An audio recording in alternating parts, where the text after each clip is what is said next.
चलिए आज एक ऐसी कहानी की दुनिया में चलते हैं जिसे शायद सब जानते हैं, लेकिन उसकी गहराई को समझना जरूरी है। हम बात कर रहे हैं रोमियो और जूलियट की, जो खूबसूरत शहर वेरोना में पेश आई। ये सिर्फ एक मोहब्बत की कहानी नहीं, बल्कि एक ऐसी दास्तान है जहां एक तरफ बेपनाह इश्क है और दूसरी तरफ नस्लों से चली आ रही नफरत। और इन दोनों का टकराव अदब के सबसे दिल दहला देने वाले अंजाम को जन्म देता है।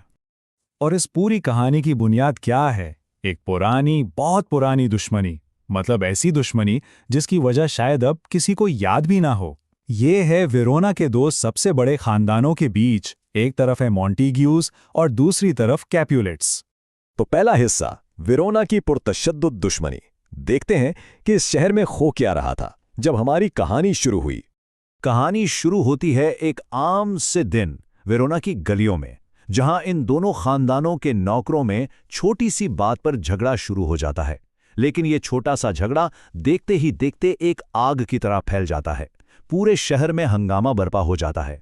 आखिरकार वेरोना के प्रिंस को बीच में आना पड़ता है और वो एक आखिरी अल्टीमेटम देता है। अब अगर सड़क पर कोई भी लड़ाई हुई तो सजा सिर्फ एक होगी, मौत। तो इस नफरत के माहौल में हम मिलते हैं अपने दो किरदारों से। पहले हैं रोमियो, मॉन्टेग्यू खानदान से।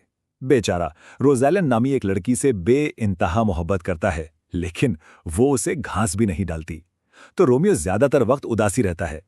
और दूसरी तरफ है कैपुलेट खानदान की जूलियट, सिर्फ 13 साल की, और उस पर दबाव डाला जा रहा है कि वो काउंट पेरिस से शादी कर ले, एक ऐसा शख्स जिसे वो जानती तक नहीं। अब आता है दूसरा हिस्सा, एक पार्टी और एक खुफिया अहद। यहां से किस्मत अपना खेल शुरू करती है और इन दोनों की जिंदगी हमेशा के लिए बदल जाती है। और किस्मत का खेल देखिए, कैपुलेट्स के घर में एक बड़ी पार्टी है। उनका एक नौकर मेहमानों की लिस्ट लेकर जा रहा है, लेकिन उसे पढ़ना नहीं आता। वो रास्ते में मदद के लिए किसे रोकता है? जी हां, रोमियो को। रोमियो लिस्ट देखता है और उस पर रोज़ालिन का नाम नजर आता है। बस फिर क्या था, वो अपने दोस्तों के साथ इस दुश्मनों की पार्टी में चोरी छुपे जाने का फैसला कर लेता है। पार्टी में पहुंचकर रोमियो की नजर जैसे ही जूलियट पर पड़ती है, वो रोज़ालिन को एक पल में भूल जाता है। ये थी मोहब्बत पहली नजर में। लेकिन खतरा भी वहीं मौजूद था। जूलियट का गुस्से वाला कजन टाइबॉल्ट रोमियो की आवाज पहचान लेता है। इसके लिए एक मॉन्टेग्यू का उनकी पार्टी में आना नाकाबिले बर्दाश्त था। पार्टी तो खत्म हो जाती है, लेकिन रोमियो वहां से जा नहीं पाता। वो अपनी जान दांव पर लगाकर कैपुलेट्स के बाग में दीवार फलांकर चला जाता है। और फिर वो मशहूर बालकनी सीन आता है। वो जूलियट को बालकनी पर खड़े अपने लिए मोहब्बत का इजहार करते हुए सुन लेता है। फिर रोमियो सामने आता है और इस चांदनी रात में दोनों अपने खानदानी नामों को भुलाकर हमेशा के लिए एक दूसरे से मोहब्बत का वादा कर लेते हैं। अब रोमियो एक पल भी इंतजार नहीं करना चाहता। वो सीधा जाता है फ्रायर लॉरेंस के पास, एक पादरी जो दोनों खानदानों को जानता है। फ्रायर पहले तो हैरान होता है कि इतनी जल्दी रोज़ालिन को भूलकर जूलियट से मोहब्बत हो गई, लेकिन फिर उसे एक उम्मीद की किरण नजर आती है। शायद इस शादी से इन दोनों खानदानों की सदियों पुरानी दुश्मनी खत्म हो जाए, और इसी उम्मीद में वो इनकी खुफिया शादी करवाने के लिए राजी हो जाता है। और अब तीसरा हिस्सा, एक लड़ाई सब कुछ बदल देती है। ये कहानी का वो मोड़ है जहां से वापसी का कोई रास्ता नहीं बचता। याद है टाइबॉल्ट, जूलियट का कजन? वो अब तक इस पार्टी वाली बात भूला नहीं है। उसका गुस्सा ठंडा नहीं हुआ है और वो बदला लेने के लिए वेरोना की गलियों में रोमियो को ढूंढ रहा है। जब टाइबल्ट का रोमियो से सामना होता है तो रोमियो लड़ने से साफ इनकार कर देता है। क्यों? क्योंकि अब टाइबल्ट उसकी पत्नी जूलियट का कजन है। वो अब रिश्तेदार हैं। लेकिन ये बात तो किसी को नहीं पता। रोमियो के दोस्त, खास तौर पर मर्क्यूशियो, उसके इस इनकार को बुज़दिली समझते हैं।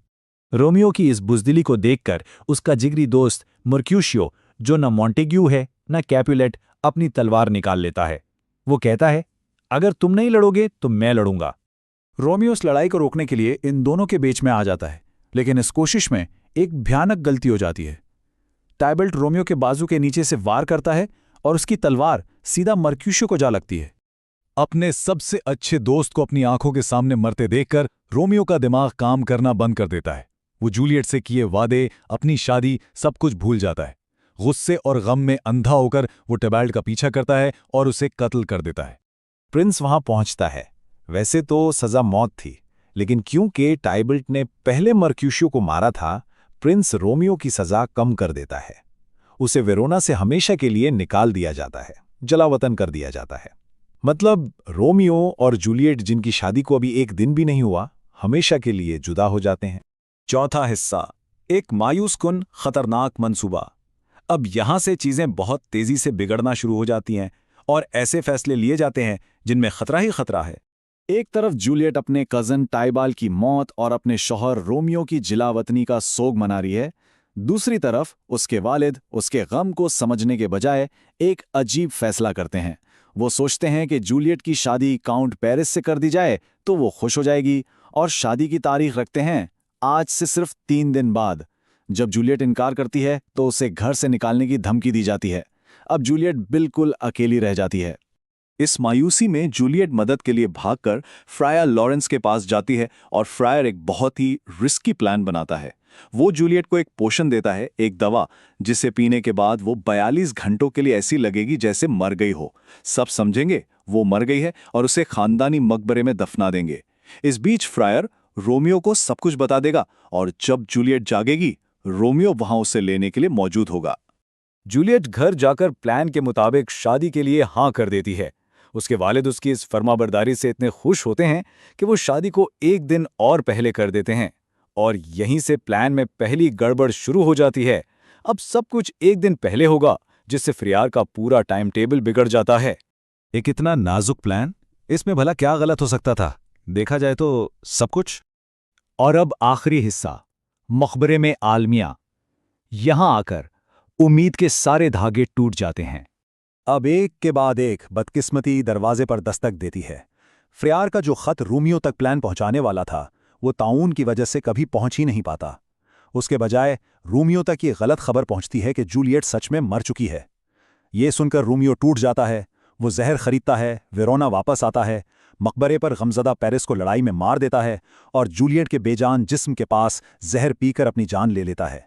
और फिर सिर्फ चंद लम्हों बाद जूलियट जाग जाती है। अपने महबूब को मुर्दा पाकर वो उसी का खंजर इस्तेमाल करती है और अपनी जिंदगी का भी खात्मा कर लेती है। तो इस पूरी दुश्मनी का अंजाम क्या निकला? इस नफरत की आग ने क्या हासिल किया? 5 नौजवान, मौत, मिर्क्यूशियो, टाइबॉल्ट, पेरिस और आखिर में रोमियो और जूलियट। शहर ने अपनी आने वाली नस्ल को इस लड़ाई में खो दिया। जब दोनों खानदान अपने बच्चों की लाशों पर पहुंचते हैं, तब उन्हें अपनी गलती का एहसास होता है। इस दर्दनाक मंजर को देखकर मॉन्टेग्यूज और कैपुलेट्स आखिरकार अपनी दुश्मनी खत्म कर देते हैं। वो अपने बच्चों की याद में सोने के मुजस्मे बनवाने का वादा करते हैं। एक ऐसा अमन जिसकी बहुत भारी कीमत चुकाई गई, जो हमें इस कहानी के आखिरी सवाल पर लाता है, क्योंकि वाकई इससे ज्यादा दुख भरी दास्तान शायद ही कोई हो। लेकिन क्या वो अमन जो इस सब के बाद हासिल हुआ, उन कुर्बानियों के लायक था?